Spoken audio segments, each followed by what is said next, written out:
Okay, ma'am. Good morning, dear students. Myself, Professor Vandana. So today I will be dealing with a topic called working capital management, and it is one of the important topic in the entire financial management. Now, when I say why it is important, there is a meaning for that, and you have to understand that working capital management and capital budgeting are like two eyes for a human body. How two eyes are important, in a similar manner for an organization, working capital and capital budgeting these are the two important things which you have to learn in depth, acquaint with the topics, and then how it will be utilized in when we are dealing in the with the organization, when we are dealing practically. So to start with, what is working capital actually? It refers to the amount invested in the day-to-day activities of the organization. Now, when I say day-to-day activities, like it is like a payment of salaries, it can be a purchase of raw materials, purchase a payment of with regard to the telephone charges, and which are less than 1 year period of time. So working capital is nothing but it is a fund needed in order to run, in order to operate the organization. So for a less than 1 year period of time. Now, in contrary to the working capital, we have the capital budgeting. The capital budgeting, it is nothing but the amount invested for the long-term activities. Now, when I say long-term, here is a point of discussion. Yes, so the long-term activities of the organization. Now, when I say long-term, it is like research and development, R&D, which is nothing but you are starting in any research activity. The end result will not be in a year or two. It may take 3 years, 4 years, 5 years, and 10 years, and so on and so forth. Okay, so the research and development activities, the new product development strategies, renovation, mechanization, automation, all these are the example wherein the time gap between the investment and the final output, in other words, we call it as a gestation period, wherein I repeat, the time gap between the investment and the final output, wherein it is defined as a gestation period. So for a capital budgeting projects, the gestation period will be longer. So for here, the working capital is the funds invested in order to operate the organization, in order to run the organization, in order to execute the day-to-day activities of the organization. So there are now in connection to this. So in other words, some authors say that it is a lifeblood of an organization. For how a blood is important for a human body for their existence, in a similar manner for the organization also this working capital is very important.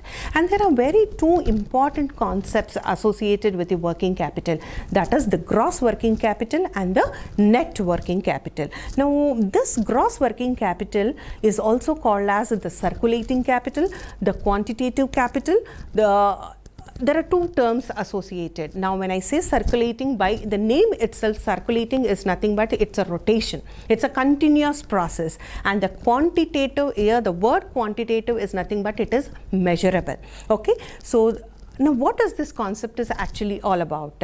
It is the total current assets of the organization. When I say current assets, you as a finance student should be well acquainted with what are assets, what are tangible, what are intangible, fictitious assets. So a clear bifurcation is required. So here we are talking exclusively about the current assets of the organization. When I talk about the current asset, the first and the foremost thing here in the order of priority, we'll give it to the cash.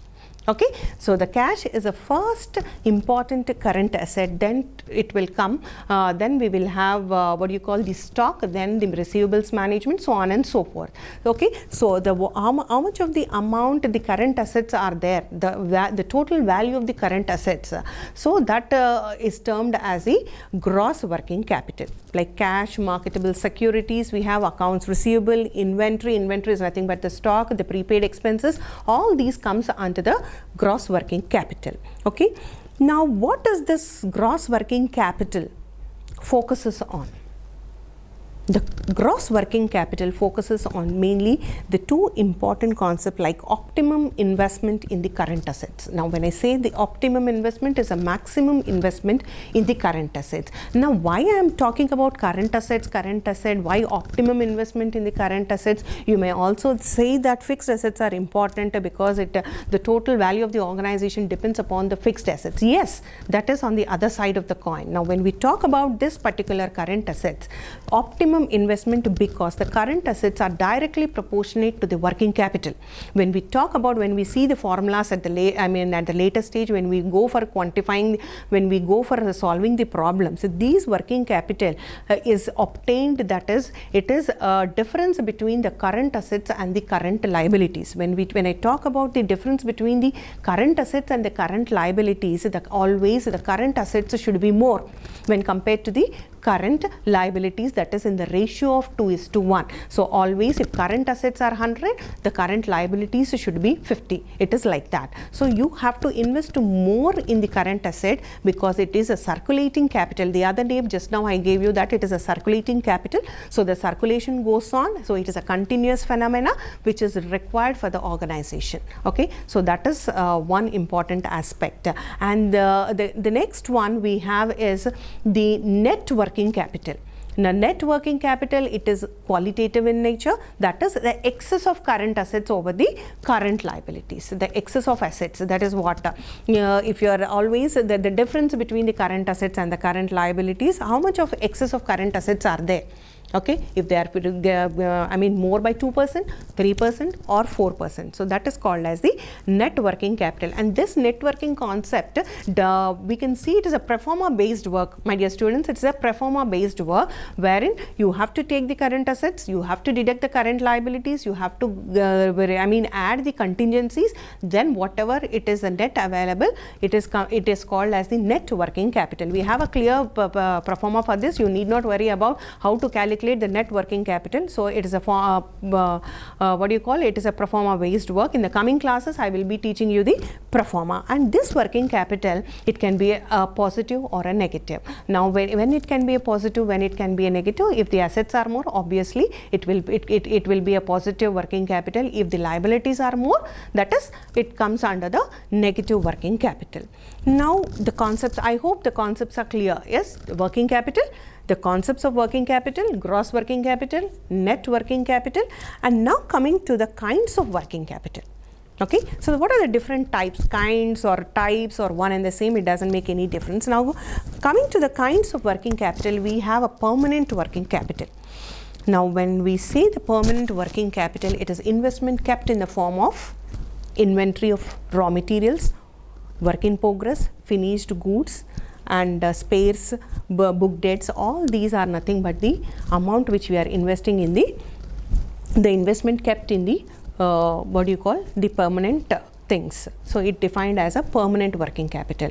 Now what is a temporary one? It is an additional one. When I say the additional, that is, it is excess only. Okay, so this comes under the, when we have a diagrammatic representation also, I'll show you in the later classes that the temporary working capital, it slopes, it moves upwards. It is like a wave. Okay, so the diagrammatic representation, when we start working the numerical problems, that time I'll show you. Okay, and coming to the objectives, why in an organization, be it a multinational company, be it a firm, be it a sole trader, there are some objectives. There is objectives is nothing but the purpose, why the working capital is required. So since there is a specific, see, when you are doing an MBA, there is a specific purpose, that is, you have to have an MBA degree, you have to be a manager, or you have to be at the CEO level or a CFO level. So that is your objective, that is a motto for these two particular years. In the similar manner, for any organization, number one, to ensure optimum investment in current assets. I have been telling you from the starting of the class, that is more amount to be invested in the current assets because it is directly proportionate to the working capital.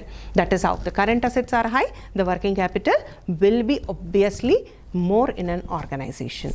And next one, coming to the point 2, to strike a balance between the twin objectives. When I say twin, it is two objectives, liquidity and profitability. See, liquidity and profitability. Liquidity is the convertibility into the ready cash, and the profitability, how an organization makes a profit. by making an investment. Yes, and after all we are studying all these things, it is the ultimate goal is the profit maximization. The entire financial management, whatever the units, 5 units you study, the link is towards the profit maximization. So as a owner, as a proprietor, your entity will be totally focusing on the profit maximization. So that is how the convertibility into the ready cash, that is a liquidity, and the profitability is nothing but the how much of percentage of profit you are making when compared to the previous year and compared to the coming year. So expected actually earned. So you are here, you have to, you as a financial analyst, you have to make what is happening in the organization. Next, coming to the third point, here we have to ensure adequate flow of funds for current operations. Now when I say the current operations is the day-to-day activities. In order to run the day-to-day activities, say you should pay salaries, you should pay telephone charges, you should go purchase the raw materials. Yes, all these things requires an expenditure, and that is, it is a money which is required. And without money, without the current without liquidity or without the cash in the hand, you cannot run these operations, and these operations are very much required. See, you can postpone purchase of a land or purchase of any building or equipment, but you can't postpone the payment of salaries or purchase of raw materials, because these are directly related to the employee and the production of goods and services. Okay, so that is how. And coming to the fifth one is to speed up the flow of funds or to minimize the stagnation of funds. It's the speed up of funds and stagnation of funds. So the stagnation of funds, when once the funds are stagnated, it is implied that the organization is not moving forward. Okay, so movement of funds is very, very important, and this movement of funds, as a financial analyst, it is your job to how well you circulate it, how well you plan it, that the ball lies in your court. Now coming to, my dear friends, coming to the very, very important topic is the operating cycle. The term operation again means move about, run about, go about, execute about. Okay, so here we start with any organization, the production process starts with the purchase of raw materials. Now as soon as you purchase the raw materials, what has to be done? It has to be processed. It directly, if you are purchasing the equipment, cotton, a cotton saree will not be produced, isn't it? It has to be processed. In the similar manner, when you are purchasing the raw material, it has to go into the process which is called as WIP. In other words, in short, in finance we call it as WIP. It is nothing but the work in progress. Then as soon as the work in progress is completed, it comes into the finished goods. Now these finished goods has to be sold in the market, and don't ask me about be it a credit or cash. Anything it can be. Okay, so a credit and a cash sales will be there. When we have the credit sales, there comes the picture of the debtors. Okay, so the debtors, that is, you give 1 month credit, 2 months credit, 90 days. Beyond 90 days, a rational person will not give the credit more than 90 days. So it is how well you plan, and you give it on a credit. At the fag end of the 2nd month or the 3rd month, you have to receive the money from the your debtors. Okay, so that is how again cash will be coming into your hand. Again, when the cash is there with your hand, again you need to purchase the raw materials. So this circle is called as the operating cycle, and how much of the time that is required to convert the raw materials into the cash. So you are taking 30 days, are you taking 60 days? It depends upon your planning and execution. So that is called as the operating cycle. I think I am clear with what is working capital, what are the types of working capital, what are the concepts of working capital, and the most important one is the operating cycle. And in the next class, what I will see, I'll show you the pro forma, how working capital will be calculated. So we will be doing more clearly with the pro forma. Then stay tuned. Okay, thank you.